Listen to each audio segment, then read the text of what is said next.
एक दिन मैं गुस्से में आकर उसे बोला, बेंचो विजय माल्या के ठरक ने देश के बैंकों को और तेरे ठरक ने मुझे ही लूट लिया यार।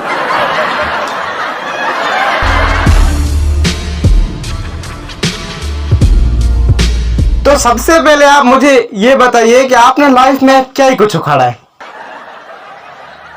जिस तरह आप मेरे बोलने का इंतजार कर रहे हैं ना, उस हिसाब से तो लगता है कि आपने लाइफ में लंडी कुछ उखाड़ा होगा।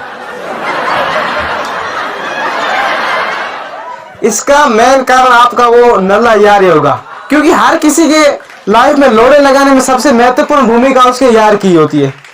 वही यार जो उसके मन को पढ़ाई के रूम से खेल के मैदान में पहुंचा दे, वही यार जो उसके ध्यान को किताबों से लड़कियों के पीछे लगा दे, वही यार, उसी ने आपकी लाइफ झंड की है। और इसी कैटेगरी में मेरा भी एक यार आता है अभी, जिसके साथ मैं 2 साल में हॉस्टल में रहा, पर बेंचो उसने 10 रुपए तक का भी खर्चा नहीं किया और खुद पैसे मांगने में उतनी मेहनत कर रहा है जितनी कि आजकल विवेक ओबेरॉय है मूवी मांगने में। तो एक दिन मेरे पास एटीट्यूड में आता और कहता है, यार फिरोज वो तेरे पास साबुन है, मेरे वाला मिल नहीं रहा है। मेरा ठीक है लेके जा। अगले दिन आता है, यार फिरोज वो मेरे वाला तेल गुम हो गया, तेरे वाला देना। मैं कहा वो पड़ा लेके जा। अगले दिन वापस आता है, यार फिरोज वो मेरे वाला सेंट यार खुशबू नहीं मार रहा है, तेरे वाला कहाँ है, वो थोड़ा देना। वैसे मेरी मांगने की आदत तो नहीं। मैं कहा चलो लेके जा। अगले दिन वापस आता है, यार फिरोज वो मांगने की तुझे मालूम है मेरी आदत नहीं है, पर क्या करूं यार मेरा शर्ट खराब हो गया, तेरे वाला देना। मैं क्या भोसड़ी के तू क्या सच में नवीन रखा पहने क्या? बेंचो खुद के पास लोड़े के अलावा कुछ नहीं है, पर एटीट्यूड में सबका बाप बनेगा।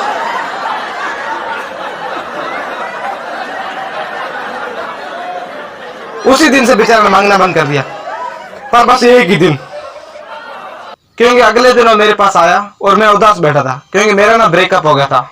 और ब्रेकअप का कारण ये था कि मेरी गर्लफ्रेंड को लगता था कि इसके पास इतने पैसे है नहीं, इसकी इतनी औकात है नहीं कि मैं ऐसे अपनी गर्लफ्रेंड बनूं, तो उसने मुझे छोड़ दिया था। और तभी ये आया और मेरे से बोला, यार मुझे ना थोड़े पैसे दे दे, क्योंकि मेरी आज नई नई गर्लफ्रेंड बनी है, उसे डेट पे ले जाना है। तो मैंने उसे पैसे दे दिए, क्योंकि अक्सर अपने देश में ब्रेकअप होने के बाद आदमी 2 प्रकार से रिएक्ट करता है। एक वो जो कि ब्रेकअप होने के बाद उसका खुद का तो दिल टूटा है, और दूसरे किसी आशिक की मदद करता है ताकि उसका तो दिल जुड़े।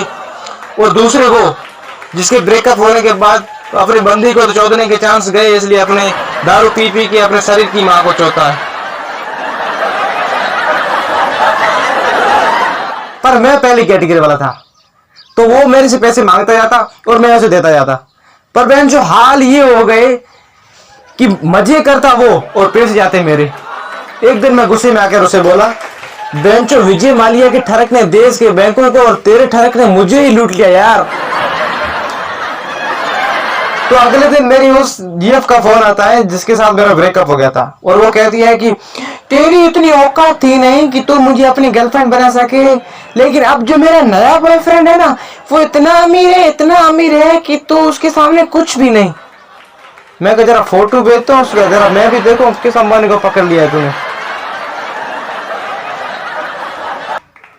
तो जैसे ही मैंने फोटो देखा, मैं बोला बेंचो फक, मैं मेरे पैसों से उसे खुश नहीं रखा, ये बेंचो मेरे पैसों से उसे खुश रख रहा है, क्योंकि वो भोसड़ी वाला भिखारी की औलाद और कोई नहीं अभी ही था।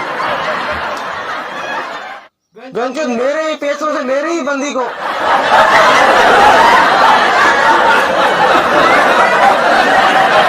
तो एक दिन ना हम ग्रुप स्टडी नाम की पार्टी कर रहे थे। हाँ, क्योंकि उसमें सब कुछ होता है सिवाय स्टडी के। उसमें स्टडी के उतने ही चांसेस हैं जितने इस साल आरसीबी के प्लेऑफ करने के। पर हम कुछ लोग फिर भी थोड़ा बहुत पढ़ते थे। पर बेंचो जब अब भी आ जाता तो हमें इतना आलस आ जाता क्योंकि खुद ही इतना आलसी था कि उसे खुद की चड्डी तक नहीं धो जाती। अगले दिन उसे उल्टी करके पहन के काम चलाता था। और जब वो आता तो हमें इतना आलस घुस जाता कि हम 1-2 मिनट पढ़ के फिर सो जाते, और फिर वापस उठते तब भी इतना आलस होता कि हम बोलते ना तब पता नहीं क्यों अंग्रेजी बन जाते थे। देखो हम पता कैसे बोलते थे, ऐसे बोलते थे, और अभी क्या कर रहा, और बेटू क्या कर रहा है? अब पढ़ो कुछ यार, क्योंकि हम सबके लोड़े आलस नहीं लगा रखे थे। Thanks to everyone.